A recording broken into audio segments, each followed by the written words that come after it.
Hello, this is Betsy George, Chief Financial Officer at the City of Oxnard. Thank you to the Finance and Governance Committee and members of the public for taking the time to view this presentation.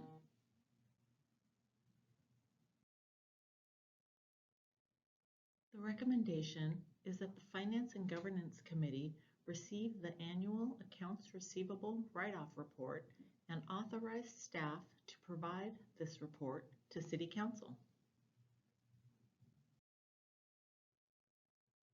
The city's administrative manual, specifically section D23, outlines the requirements for writing off accounts receivable.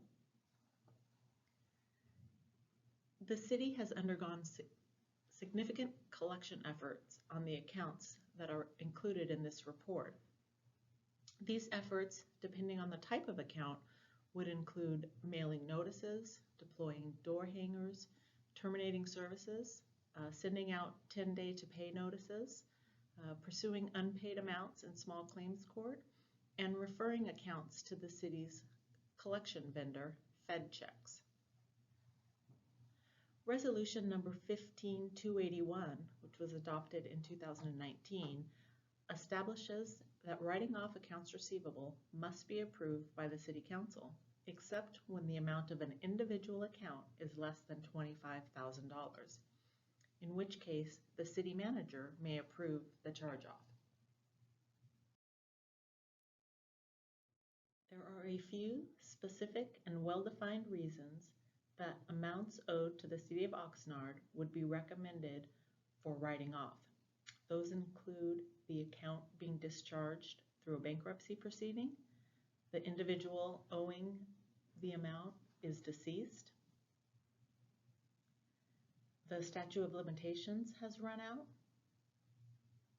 or that the amount is so small that it doesn't warrant additional effort in pursuing the collection. Also, if the billing was in error, or that the debt was reviewed in court and determined that the debt could not be substantiated. This current annual report does not include any amounts that are over the city manager's $25,000 threshold. Therefore, there is not an action item for the Finance and Governance Committee to make in regards to writing off these accounts. This is a report only. We had a little bit more than 1,000 customer accounts totaling $419,646 identified as uncollectible, and these primarily were because the statute of limitations has expired.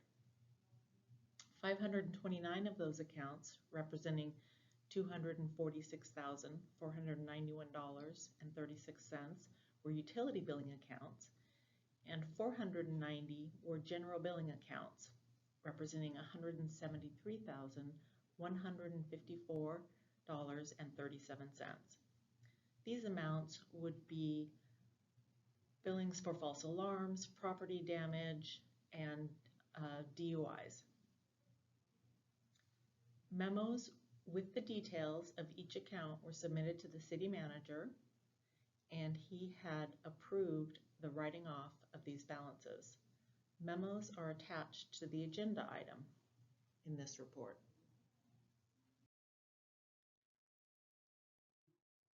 I thank you for taking the time for watching this presentation and for considering the recommendation of receiving this report and authorizing staff to provide the report to City Council. Thank you.